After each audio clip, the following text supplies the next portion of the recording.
ਦਵਿੰਦਰਪਾਲ ਜੀ, ਤੁਹਾਡਾ ਸਮਾਜ ਟੀਵੀ ਤੇ ਬਹੁਤ-ਬਹੁਤ ਸਵਾਗਤ ਹੈ।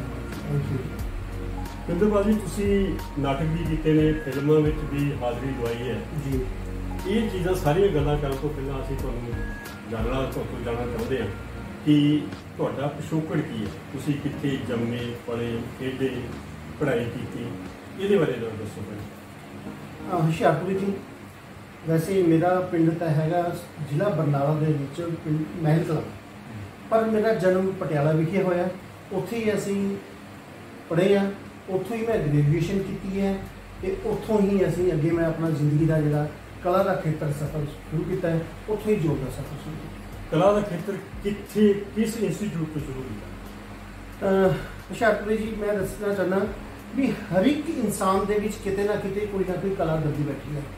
ਜ਼ਰੂਰਤ ਹੈ ਉਸ ਨੂੰ ਉਜਾਗਰ ਕਰਨ ਦੀ ਜਾਂ ਉਸ ਨੂੰ ਪਾਣੀ ਦੇ ਕੇ ਉਹਨੂੰ ਪ੍ਰਫੁੱਲਤ ਕਰਨ ਦੀ। ਸੋ ਗ੍ਰੈਜੂਏਸ਼ਨ ਤੱਕ ਮੇਰੇ ਇਸ ਲਾਈਨ ਦੇ ਵਿੱਚ ਕਦੇ ਕੁਝ ਨਹੀਂ ਸੀ ਕੀਤਾ ਹੈਗਾ। ਗ੍ਰੈਜੂਏਸ਼ਨ ਪ੍ਰਾਈਵੇਟ ਕੀਤੀ ਹੈ, ਫਿਰ ਸਰਕਾਰੀ ਸਕੂਲ 'ਚ ਵੀ ਕੀਤੀ। ਤਾਂ ਇੱਕ ਮੇਰਾ ਦੋਸਤ ਸੀਗਾ ਮਿਸਟਰ ਹਰੀਸ਼, ਅੱਜ ਕੱਲ੍ਹ ਸੀਨੀਅਰ ਐਡਵੋਕੇਟ ਹੈ ਪਟਿਆਲਾ। ਉਹ ਪੰਜਾਬੀ ਯੂਨੀਵਰਸਿਟੀ ਪਟਿਆਲੇ ਪੜ੍ਹਦੇ ਸੀਗੇ, ਤੇ ਉਹਨਾਂ ਨੇ ਇੱਕ ਫੇਅਰਵੈਲ ਪਾਰਟੀ ਸੀ, ਉਸ ਫੇਅਰਵੈਲ ਪਾਰਟੀ ਦੇ ਵਿੱਚ ਮੈਨੂੰ ਵੈਸੇ ਹੀ ਲੈ ਗਿਆ। ਉੱਥੇ ਵਿੱਚ ਇੱਕ ਉਹਨਾਂ ਨੇ ਕੋਰੀਓਗ੍ਰਾਫ ਛੋਟੇ ਛੋਟੇ ਗਾਣਿਆਂ ਨੂੰ ਜੋੜ ਕੇ ਇੱਕ ਉਹਨਾਂ ਨੇ ਇੱਕ ਆਈਟਮ ਦੀ ਤਿਆਰ ਬਣਾਈ ਸੀ। ਉਹਦੇ ਵਿੱਚ ਮੈਨੂੰ ਇੱਕ ਛੋਟਾ ਜਿਹਾ ਇੱਕ ਰੋਲ ਦਿੱਤਾ, ਤੇ ਮੈਂ ਸੰਗਦਾ ਉਹ ਰੋਲ ਵੀ ਕਰ ਲਿਆ।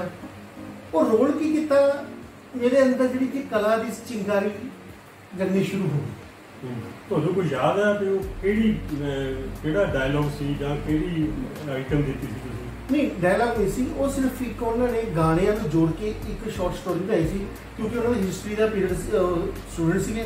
उन्हें हिस्टरी के उपर ही एक स्टोरी लाइन क्रिएट की सी, जिहदे विच उन्होंने मैंने एक छोटा जिहा रोल दिता सीगा, ते मैं वो बुक भी नवाया। ते उस तो बाद फिर मतलब कि स्टेज ते पहली बार तुसीं उत्थे मतलब बिल्कुल जी, मैं कहांगा इस लाइन च लैके आना मेरा दोस्त हरीश वर्मा, सीनियर एडवोकेट, वो आप तो छड़ गया, वो आपने कदे किया उसने, पर मैनूं इधर पा गया।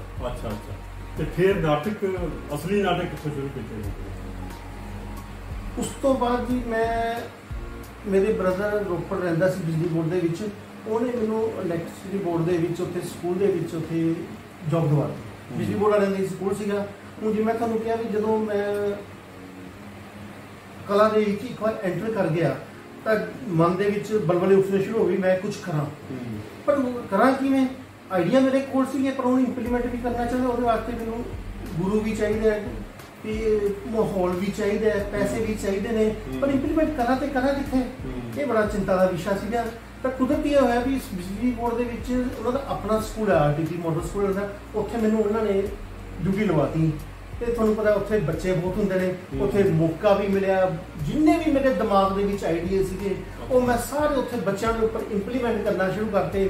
ਐਨੂਅਲ ਫੰਕਸ਼ਨ ਤੇ ਜਾਂ ਕਿਸੇ ਵੀ ਫੰਕਸ਼ਨ ਦੇ ਉੱਪਰ ਮੈਂ ਉਹਨਾਂ ਉੱਤੇ ਛੋਟੀ ਛੋਟੀਆਂ ਆਈਟਮਾਂ ਤਿਆਰ ਕਰਦਾ ਸੀਗਾ, ਔਰ ਜਿਹੜੇ ਮੇਰੇ ਆਈਡੀਆ ਮੈਂ ਉੱਥੇ ਪੂਰੀ ਤਰ੍ਹਾਂ ਆਪਣੇ ਦਿਲ ਖੋਲ ਕੇ ਇੰਪਲੀਮੈਂਟ ਕੀਤੇ। ਹਾਂ, ਉਹ ਦੱਸਾਂ, ਉਸ ਤੋਂ ਬਾਅਦ ਗੱਲ ਇੱਥੇ ਖਤਮ ਨਹੀਂ ਹੋਈ।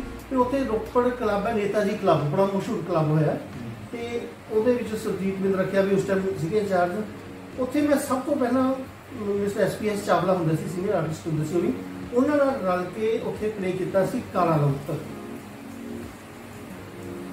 ਉੱਥੇ ਉਹਨਾਂ ਨਾਲ ਨਾਟਕ ਕਰਨ ਤੋਂ ਬਾਅਦ ਬਿੰਦ ਰੱਖਿਆ ਵੀ ਸੀ ਬੈਕਗਰਾਊਂਡ ਪਲੇ ਤੇ, ਉਹ ਸੀਗੇ ਬੈਕਗਰਾਊਂਡ ਤੇ। ਤੇ ਉਸ ਤੋਂ ਬਾਅਦ ਫਿਰ 5 ਸਾਲ ਮੈਂ ਰੋਪੜ ਰਿਹਾ, 5 ਸਾਲ ਲਗਾਤਾਰ ਉੱਥੇ ਨਾਟਕਾਂ ਦੇ ਵਿੱਚ ਮੈਂ ਹਿੱਸਾ ਲੈਂਦਾ ਰਿਹਾ, ਤੇ ਬੱਚਿਆਂ ਨੂੰ ਸਕੂਲ ਵੀ ਐਡਮਾਈਟ ਕਰਾਉਂਦਾ ਰਿਹਾ। ਤੇ ਇਹ ਮੇਰਾ ਉੱਥੇ ਨਾਟਕ ਦੀ ਇੱਕ ਸ਼ੁਰੂਆਤ ਹੋ ਗਈ। ਫਿਰ ਚੰਡੀਗੜ੍ਹ ਕਦੋਂ ਆਏ? ਉਸ ਤੋਂ ਬਾਅਦ 92 ਦੇ ਵਿੱਚ ਮੇਰੀ ਜੋਬ ਲੱਗੀ ਪੰਜਾਬ ਸਿਵਲ ਸੈਕਟਰੀਏਟ ਦੇ ਵਿੱਚ ਜੀ। ਸੋ ਮੈਂ ਦੱਸਣਾ ਚਾਹੁੰਦਾ ਵੀ ਮੈਂ ਹਮੇਸ਼ਾ ਜੋਬ ਨੂੰ ਪਹਿਲਾਂ ਪ੍ਰੈਫਰੈਂਸ ਦਿੱਤੀ ਹੈ, ਤੇ ਇੱਥੇ ਆ ਕੇ ਜੋਬ ਦੇ ਵਿੱਚ ਆ ਕੇ ਮੈਂ ਪੂਰੀ ਤਰ੍ਹਾਂ ਜੋਬ ਦੇ ਵਿੱਚ ਮਗਨ ਹੋ ਗਿਆ। ਉਸ ਤੋਂ ਬਾਅਦ ਇੱਕ all India secretariat folk dance competition ਹੋਇਆ ਸੀ ਹੈਦਰਾਬਾਦ ਵਿਖੇ। ਉਹਦੇ ਵਿੱਚ ਕਾਲ ਆਈ ਸੀਗੀ, ਤੇ ਸ਼ਾਇਦ ਜਿੱਥੇ ਤੱਕ ਮੇਰਾ ਯਾਦ ਹੈ ਉਹ ਤੁਸੀਂ ਜਿਹੜੀ ਲੈਟਰ ਵੀ ਤੁਸੀਂ ਹੀ ਸ਼ਾਇਦ ਪ੍ਰੋਵਾਈਡ ਕਰਾਈ ਸੀ, ਉਹ ਮਿਸਟਰ ਦਲਜੀਤ ਸਿੰਘ ਜੀ ਨੂੰ ਦਿੱਤੀ ਸੀ ਤੁਸੀਂ। ਤੇ ਦਲਜੀਤ ਸਿੰਘ ਜੀ ਨੇ ਉਸ ਚੀਜ਼ ਨੂੰ ਪਰਸੂ ਕਰਦੇ ਹੋਏ ਹੈਦਰਾਬਾਦ ਦੇ ਨਾਲ ਲਿੰਕ ਕੀਤਾ, ਤੇ ਉੱਥੇ ਉਹਨਾਂ ਨੇ ਆਪਣੀ ਟੀਮ ਤਿਆਰ ਕਰਨੀ ਸ਼ੁਰੂ ਕਰਤੀ, ਭੰਗੜੇ ਟੀਮ ਦੀ। ਮੈਂ ਉਸ ਟੀਮ ਦੇ ਵਿੱਚ ਮੈਂਬਰ ਨਹੀਂ ਸੀ, मैं तो सिर्फ एक एक्सरसाइज करने के परपज नाल उन्हां दी टीम च जांदा हुंदा सी, भंगड़े दी टीम दे विच देखदा सी वो अगर परफॉर्म करदे सी, मैं साइड दे ऊपर बैठ के अपना वैसे रिहर्सल करदा सी, वर्जिश वगैरह करदे सी। ते कुदरती देखो जो होना हुंदा है ਜਦੋਂ ਜਾਣਾ ਸੀ ਇੱਕ ਹਫਤਾ ਪਹਿਲਾਂ ਜਿਹੜਾ ਉਹਨਾਂ ਦੇ ਇੱਕ ਆਰਟਿਸਟ ਦੇ ਸੱਟ ਲੱਗੇ ਪੈਰ ਤੇ। ਅੱਛਾ। ਤੇ ਉਹ ਜਾ ਨਹੀਂ ਸਕਿਆ, ਉਹ ਕਹਿੰਦੇ ਵੀ ਹੁਣ ਮੌਕੇ ਤੇ ਕਿਹੜਾ ਆਰਟਿਸਟ ਦੇਖੀਏ, ਪਰਫਾਰਮੈਂਸ ਵੀ ਜ਼ਿਆਦਾ ਵੀ ਹੈ। ਤੇ ਮੈਂ ਸਾਈਡ ਦੇ ਉੱਪਰ ਜਿਹੜਾ ਭੰਗੜਾ ਪਾਉਂਦਾ ਸੀਗਾ, ਮੈਨੂੰ ਕਹਿੰਦੇ ਯਾਰ ਰੁਪਿੰਦਰ ਤੂੰ ਰਿਹਰਸਲ ਤਾਂ ਕਰਦਾ ਹੀ ਰਿਹਾ, ਤੈਨੂੰ ਪਤਾ ਤਾਂ ਹੈ ਸਾਰਾ, ਤੂੰ ਵੀ ਵਿੱਚ ਹੀ ਆ ਜਾ। ਮੈਂ ਯਾਰ ਮੈਂ ਤਾਂ ਕਦੇ ਕੀਤੀ ਨਹੀਂ, ਕਹਿੰਦੇ ਤੂੰ ਆ ਤਾਂ ਸੀ ਵਿੱਚ। ਸੋ ਉਹਨਾਂ ਨੇ ਇੱਕ ਹਫਤਾ ਮੈਨੂੰ ਲਗਾਤਾਰ ਪ੍ਰੈਕਟਿਸ ਕਰਾਈ। ਉਹ ਅਸੀਂ ਉਹ all India secretariat competition Hyderabad ਵਿਖੇ ਜਾ ਕੇ ਉੱਥੇ ਉੱਥੇ ਉਹ ਸੈਕਿੰਡ ਪ੍ਰਾਈਜ਼ ਲੈ ਕੇ ਆਏ ਸੀ ਉਸ ਟਾਈਮ। ਮਤਲਬ ਭੰਗੜੇ ਦੀ ਸ਼ੁਰੂਆਤ ਤੁਹਾਡੀ ਉੱਥੋਂ ਹੋਈ? ਭੰਗੜੇ ਦੀ ਉੱਥੋਂ ਸ਼ੁਰੂਆਤ ਹੋਈ ਜੀ।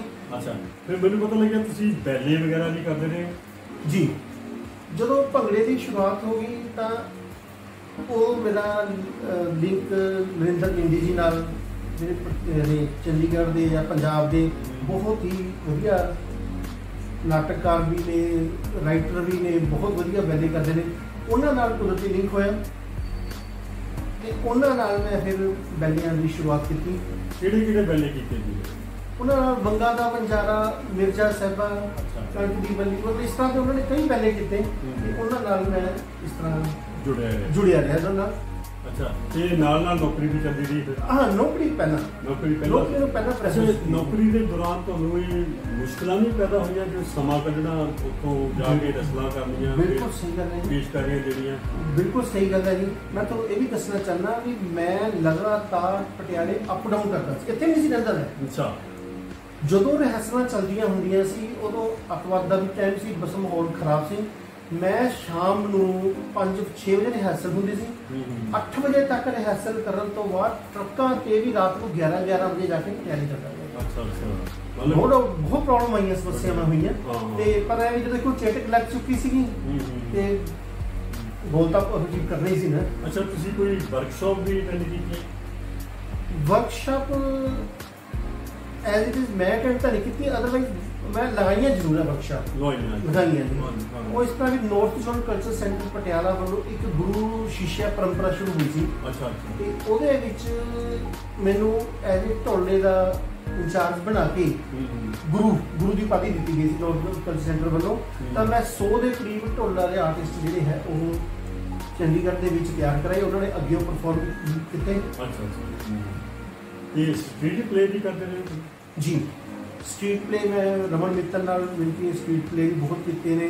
ਤੇ ਮੈਂ ਤਕਰੀਬਨ ਮੋਹਾਲੀ ਦੇ ਆਲੇ ਦੁਆਲੇ ਕਈ ਪਿੰਡਾਂ ਦੇ ਵਿੱਚ ਛੋਟੇ ਛੋਟੇ ਨਾਟਕ ਜਾਂ ਸਟਰੀਟ ਪਲੇ ਅਸੀਂ ਉਹ ਕਰਦੇ ਰਹੇ ਹਾਂ, ਸੋਸ਼ਲ ਇਵੈਂਟਸ ਤੇ ਵੀ ਕਰਦੇ ਰਹੇ ਹਾਂ। ਇੱਕ ਨਾ ਪਿੱਛੇ ਸੱਭਿਆਚਾਰ ਪੰਜਾਬ ਵਾਲਿਆਂ ਨੇ ਇੱਕ ਨੀਤੀ ਬਣਾਈ ਸੀ ਕਿ ਪਿੰਡਾਂ ਵਿੱਚ ਨਾਟਕ ਕਰੋ, ਅਸੀਂ ਤੁਹਾਨੂੰ ਸਹਿਯੋਗ ਦੇਵਾਂਗੇ।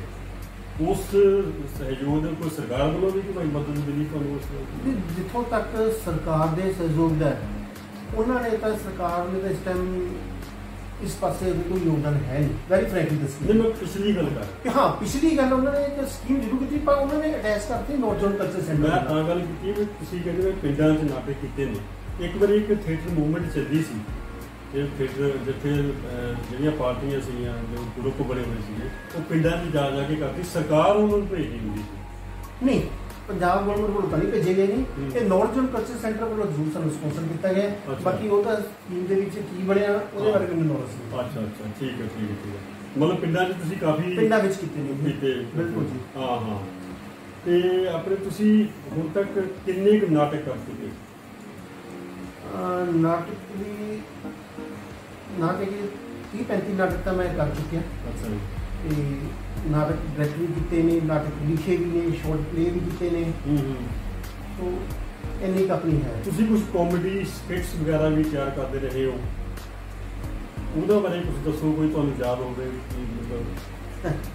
ਕਾਮੇਡੀ ਸਕਿਟਸ ਤਾਂ ਖੈਰ ਅਸੀਂ ਬਹੁਤ ਤਿਆਰ ਕੀਤੀਆਂ ਨੇ। ਮੈਨੂੰ ਇੱਕ ਯਾਦ ਆ ਵੀ ਚੰਦਰਮਾ ਦੇ ਪਲਾਟ ਜਾਂ ਝੱਲੀ ਕਿੱਥੇ ਜਾਵੇ, ਜਾਂ ਉਹ ਰੁੱਸੀ ਬੋਟੀ ਦਾ ਪੰਗਾ, ਇਹ ਤੁਸੀਂ ਕਰਦੇ ਰਹੇ ਹੋ? ਬਿਲਕੁਲ ਸਹੀ ਗੱਲ ਹੈ। ਚੰਦਰਮਾ ਚੰਦ ਤੇ ਪਲਾਟ ਦਾ ਕੱਲ ਸਾਡਾ ਬਹੁਤ ਮਸ਼ਹੂਰ ਨਾਟਕ ਹੋਇਆ ਕਿ ਜਿੱਥੇ ਵੀ ਅਸੀਂ ਸਾਨੂੰ ਲੋਕੀ ਮਿਲਦੇ ਨੇ ਉਹ ਸਭ ਇਹੀ ਪੁੱਛਦੇ ਵੀ ਤੁਸੀਂ ਚੰਦ ਤੇ ਪਲਾਟ ਕਦੋਂ ਕੱਢ ਰਹੇ ਹੋ। ਮੈਨੂੰ ਯਾਦ ਆ ਉਹਦੇ ਵਿੱਚ ਜਨਾਬ ਨੇ ਵੀ ਰੋਲ ਕੀਤਾ ਸੀਗਾ ਤੇ ਉਹਦੇ ਵਿੱਚ ਤੁਸੀਂ ਸੀਗੇ ਇੱਕ ਡਾਕਟਰ ਰੋਲ ਕੀਤਾ ਸੀ ਵੀ ਇੱਕ ਡਾਕਟਰ ਹੁੰਦੇ ਹੋਏ ਜਦੋਂ ਸ਼ਾਇਦ ਤੁਹਾਨੂੰ ਯਾਦ ਹੋਣਾ ਵੀ ਉਸਨੇ ਵੀ ਮੈਂ ਡਾਕਟਰ ਦਾ ਐਸਾ ਆਪਰੇਸ਼ਨ ਕੀਤਾ ਬੰਦੇ ਦਾ ਇੱਕ ਆਪਰੇਸ਼ਨ ਕੀਤਾ ਐਸੇ ਆਪਰੇਸ਼ਨ ਕੀਤੇ ਬੰਦਾ ਮਰ ਗਿਆ ਪਰ ਟੰਕੇ ਨਹੀਂ ਟੁੱਟੇ ਤੇ ਬੰਦੇ ਨੇ ਪੁੱਛਿਆ ਵੀ ਟੰਕੇ ਕਿਉਂ ਨਹੀਂ ਟੁੱਟੇ ਉਹ ਕਹਿੰਦੇ ਪਹਿਲਾਂ ਮੈਂ ਦਰਜੀ ਸੀ ਭਾਈ ਮੈਂ ਟੰਕੇ ਲਾਉਂਦਾ ਰਿਹਾ ਇਸ ਦੀ ਚਲੋ ਉਹ ਤਾਂ ਸਮਾਂ ਬਹੁਤ ਹੀ ਵਧੀਆ ਨਾਟਕ ਸੀ ਬਹੁਤ ਖਾਨ ਨੇ ਕੀਤਾ ਬੜਾ ਸਾਲ ਕੀਤਾ ਹੈਗਾ ਤੇ ਉਹ ਮੈਂ ਕਹਿੰਦਾ ਉਹ ਨਾਟਕ ਆਪਾਂ ਬਾਬਾ ਫਰੀਦ ਉੱਥੇ ਵੀ ਕਰਕੇ ਆਏ ਉੱਥੇ ਵੀ ਕਰਕੇ ਆਏ ਸੀ ਫੁੱਲ ਫਲੈਜ ਨਾਟਕ ਕਰਕੇ ਗਏ ਸੀ ਆਪਾਂ ਨੇ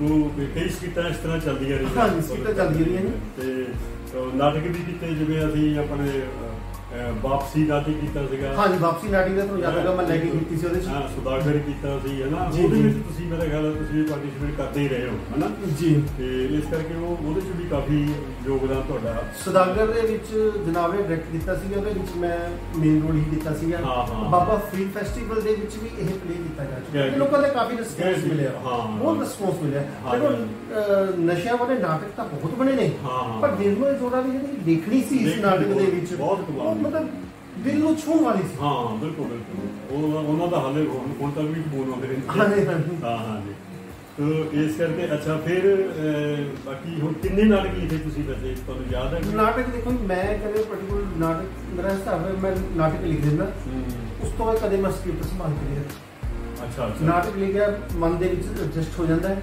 ਜਦੋਂ ਜ਼ਰੂਰਤ ਹੁੰਦੀ ਹੈ ਉਹ ਅਸੀਂ ਕਰਕੇ ਅੱਛਾ ਮੈਂ ਨਾਟਕ ਤਕਰੀਬਨ मतलब 20 ਨਾਟਕ ਤਾਂ ਮੈਂ ਅਸੀਂ ਲਿਖ ਚੁੱਕੇ ਹਾਂ ਅੱਛਾ ਤੇ ਅੱਜ ਛਪਾਇਆ ਕੋਈ ਨਹੀਂ ਹੈ ਛਪਾਇਆ ਕੋਈ ਨਹੀਂ ਜੀ ਸਭ ਆਪ ਹੀ ਖੇਡੇ ਨੇ ਜੇ ਹੋਰ ਲੋਕਾਂ ਨੇ ਖੇਡੀ ਹੁਣ ਫਿਰ ਕਿੱਦਾਂ ਖੇਡਣਗੇ ਕੋਈ ਗੱਲ ਨਹੀਂ ਹੈ ਤੇ ਮਾਈਂਡ ਦੇ ਵਿੱਚ ਜਿਹੜੀ ਚੀਜ਼ ਮਾਈਂਡ ਦੇ ਵਿੱਚ ਹੈ ਉਹ ਤਾਂ ਕਿਤੇ ਜਾਂਦੀ ਨਹੀਂ ਹਾਂ ਇਹ ਤਾਂ ਗੱਲ ਠੀਕ ਹੈ ਸੋ ਹੁਣ ਜੇ ਖੇਡਣਗੇ ਉਹ ਤੇ ਨਵੇਂ ਆਈਡੀਆ ਵਿੱਚ ਕਰਾਂਗੇ ਨਵੇਂ